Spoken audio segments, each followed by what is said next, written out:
Is the virus in retreat because of the lockdown? And does it mean that it was all worth it? Imperial College said this week the lockdown saved millions of lives in Europe.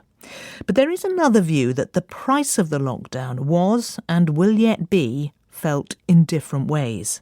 Sunetra Gupta is Professor of Theoretical Epidemiology at the University of Oxford, and I asked her whether she would have argued for herd immunity all along. Yes, I think I would have said that, but on the proviso that we put as much money as possible, and to make up for what hasn't happened over the last 30 years, to support the vulnerable sectors of the population.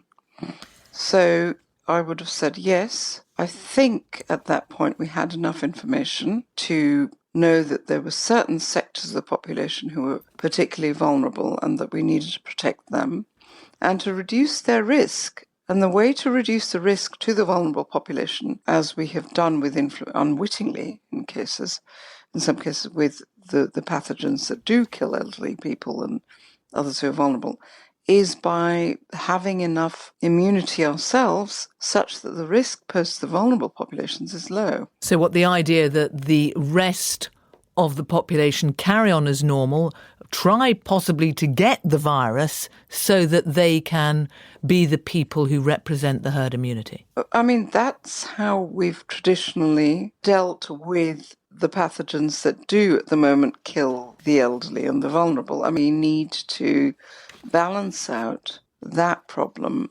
against the problem of completely shutting down the economy or compromising our social interactions to the point where to the point of farce, let's face it. So what, has the lockdown been a farce? We're trying to wriggle out of this situation in a way that is, I think, quite farcical. We come up with rules that are arbitrary, to my mind. The idea would be to change the strategy so that it is those who are the older and frail who should be staying indoors. First of all, I think we need to go out there and make a proper map of what their risk is. And the risk to the elderly and the frail and is not just contingent upon how elderly and frail they are, but how immune the rest of the population surrounding them is. We need some very clever statisticians and people who are disinterested in promoting any kind of sense of what they think is going on. So